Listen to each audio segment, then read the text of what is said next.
Hey y'all, what it do? It's your girl Ifunanya Chukwu, Ify, your reader's favorite reader. Okay, and I'm back. I'm here posted up in Savannah, on the coast in Tybee Island. This is a beautiful place to be. There's so much rich history and energy here because, as you know, a lot of our ancestors were brought here. So in today's message, I'm just gonna be touching on like the collective energy, just, you know, getting some. The water spirits are here, the ancestors are here, honey. My whole team posted up, and if you're here, your team's here too. So I appreciate you, but there is definitely something to be said in this space. So yeah, we're gonna get into it. Thanks to my sister behind the camera recording me. Hey y'all. Yeah, but I wanted to show y'all my new sound bowl. Ooh, I got crystals in it, so it's making a weird noise, but we're gonna commence. Thank you to your ancestors. Thank you to my ancestors. Thank you to my chi. Thank you to your chi for bringing you here and willing this space together in time. So today's message, the overall energy as we go into this 8-8 portal, the focus is courage. The focus is perseverance. The focus is discipline, and the focus is lack of fear. You cannot, you will not, you won't not get to where you're going doubting yourself. You will not get to where you're going not trusting the process. First of all, especially what the ancestors would say, you're not entitled to good things. So if you want good things, you be a good person. You use your God-given tool and you get to where you're going. I know we get all excited on this healing journey, but if your healing journey is really turning into you isolating yourself, you turning into the outcast, and you turning into someone that can't be themselves, is it really working for you, right? The purpose and the goal of life is to be so full of you, so in love with you, that you see everyone and you recognize everyone around you, and you're able to connect deeply. You're able to connect deeply with yourself. So if nothing you're doing is getting you closer to that, it's time to really like take a step back and look like, hey, why did I get in this in the first place? What do I want out of this? What do I want out of my life? But listen, when the going gets tough, you cannot just give up. You cannot just fall apart. You cannot just put it like down to the wayside.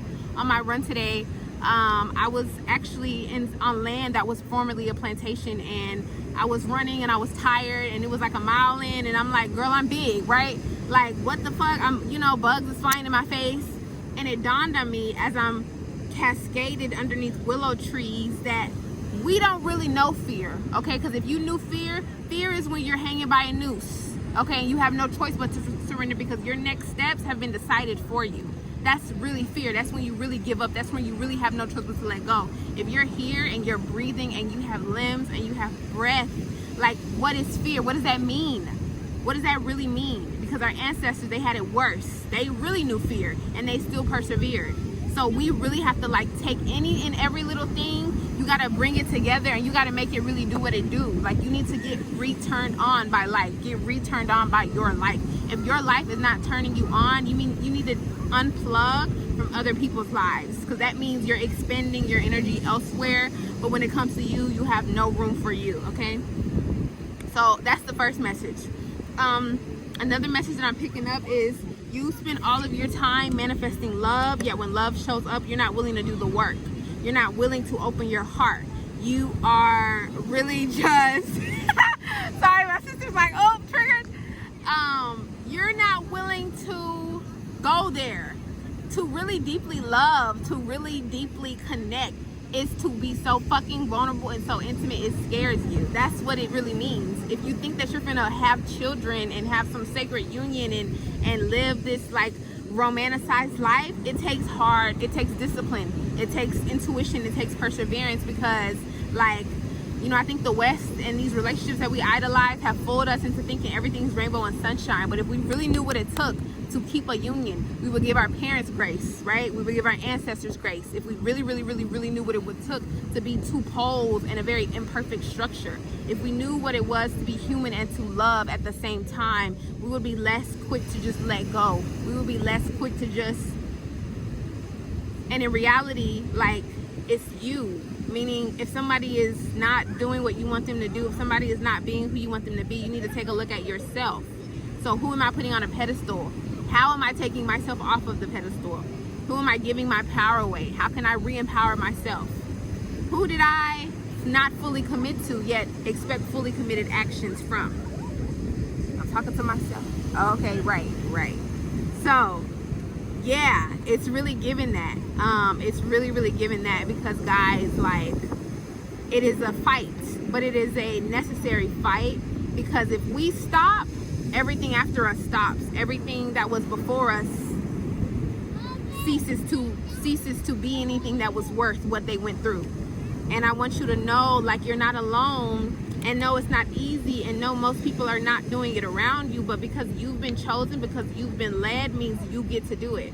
No, it's not going to come on a silver platter. Yes, it's still going to take perseverance, and yes, it's going to get very frightening at times, but you have to keep going.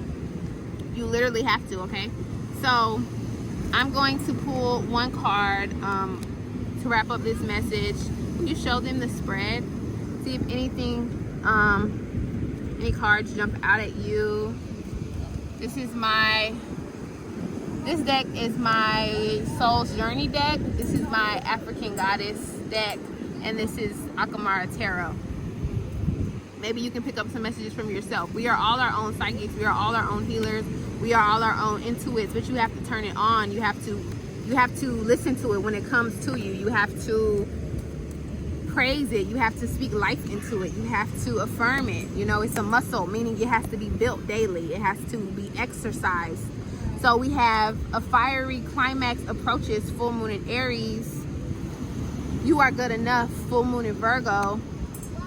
And your hard work is paying off, new moon in Capricorn. There's not a child, a baby that comes born here insecure, right? Unless their needs are not being met, unless they are being deprived of something very fundamental, then they get insecure. Then their brain, you know, wires differently. Then they don't have the same sense of self and sense of belonging and sense of security. But if you got your needs, if you have your basic needs met, you have to tell yourself that you are enough, that you came here fully equipped. Because it's a lie if you say you don't. It's a story that was given to you that was never supposed to be yours. Don't let insecurity and don't let fear rob you and trick you out of your spot. Like, it's enough room for everybody to eat. Your favorites are your favorites because they chose themselves, because they said, fuck it, I'm gonna do it anyways. When nobody's watching, when there's one person supporting, I'm gonna still do it. That's the vibe, that's the energy that you have to bring. When you're broke, you still gotta fucking do it. Like, that's what it is, okay? So, bottom of the deck, bring love into the situation and open your heart. And if you find that it's hard to open your heart, maybe step back and try again. Maybe go from a different approach. Maybe ask for what you need. Maybe get into counseling. Maybe get into therapy. Maybe exercise more. Maybe eat better foods. Maybe, like, use what God has given you to make this experience better. Because you're not a victim unless you want to be one, period, okay? So I think that's all the messages that I have for y'all today. If anything resonated, just let me know. Leave a comment down below. Like, share, subscribe. Okay, personal readings are available.